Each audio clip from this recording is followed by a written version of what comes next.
Okay, picture this. You're about to walk into this absolutely magnificent temple in India. You can just feel the history, the devotion in the air. It's this deep sense of peace. You are so ready for a profound experience. But then, just before you step inside, you hear those words. And, it can be a little jarring. It kind of pulls you out of the moment. It happens all the time, but it really does spark a pretty important question. So, which is it? Is this whole thing just about tradition? Or maybe control? Or is there something way deeper going on? Because what if this isn't just some random rule?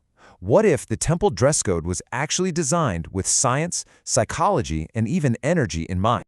To really get into this, the first thing we have to do is kind of reframe how we think about what a temple actually is.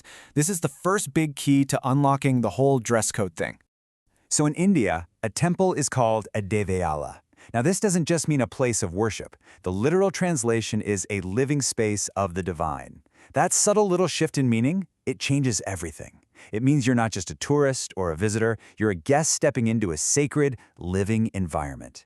And just like any sacred space, there's a code, right? I mean, you have to wear formal clothes in a courtroom, kids wear uniforms to school. In a temple, the code is all about humility. The whole idea is to shed our outside identities. When the super rich person and the person with very little are both dressed in simple, similar clothes, poof, status just disappears. It's about entering with a sense of surrender, not with a need to show off. But, this goes way beyond just how we interact with each other. It actually dives right into psychology. And this is where the whole dress code thing gets really fascinating. Think about it like this. The clothes you wear don't just cover your body. They actually help program your mind.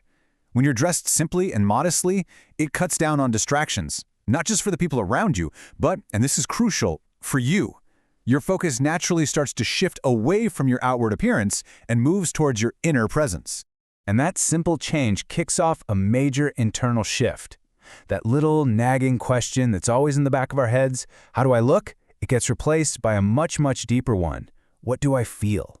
You basically stop performing for everyone else and you start listening to what's going on inside. And that's really what it's all about. By turning down the volume on that external noise of self-consciousness, you create the quiet space you need to hear your own inner voice. That's the real starting point for any kind of genuine spiritual experience. Okay, so we've touched on the social side and the psychological side. Now let's go even deeper. Let's talk about the energetic principles that the ancient temple builders were actually working with. So according to ancient Indian sciences like Vastu Shastra, which is this amazing traditional system of architecture and design, the human body isn't just, flesh and bone. It's an energetic structure. This metaphor of your body being an antenna is totally key to understanding the next layer of the dress code. So if your body is an antenna that's constantly receiving and sending out energy, then your clothes aren't just something you wear. They become a filter. They're actually modulating how you interact with the energy of the environment around you. And this is why specific materials and styles are often recommended. It's not random. Natural fabrics like cotton and silk, they're believed to be better conductors, helping to balance your personal energy. And wearing loose, fully covered clothing is thought to help stabilize your own energy field, keeping you centered and preventing any unnecessary, energetic, let's say, exposure in such a powerful space. All right, so beyond the fabric and the fit, there's another whole layer of intentional design going on here. Let's talk about the specific psychology behind the colors that are traditionally worn in a temple.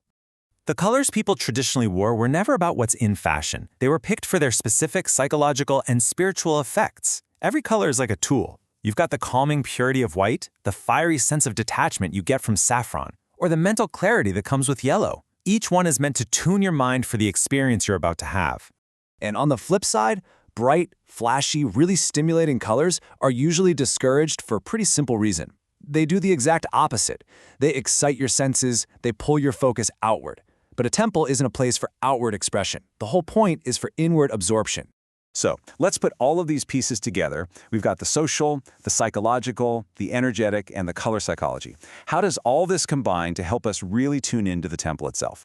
You see, ancient temples are considered to be high energy zones. And that's not just in some mystical way. The architecture, the geometry, the materials they used, where they placed the idols, the chanting, all of it was meticulously designed to create a very specific and very powerful vibrational environment.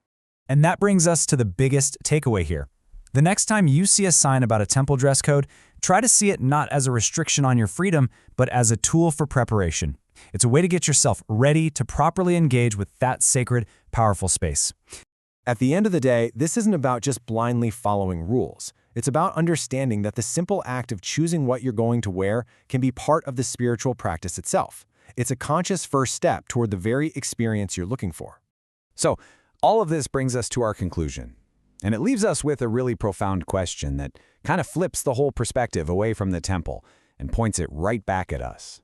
After everything we've talked about, you can see that our initial question, why does the temple have rules, it just doesn't go deep enough. The why is all about design, psychology, and energy. Instead, the dress code invites us to ask a much more personal, much more powerful question. It's a question about our own readiness, our own openness, and our own intention. It's a reminder that a true experience doesn't just come from showing up, but from preparing ourselves to truly receive.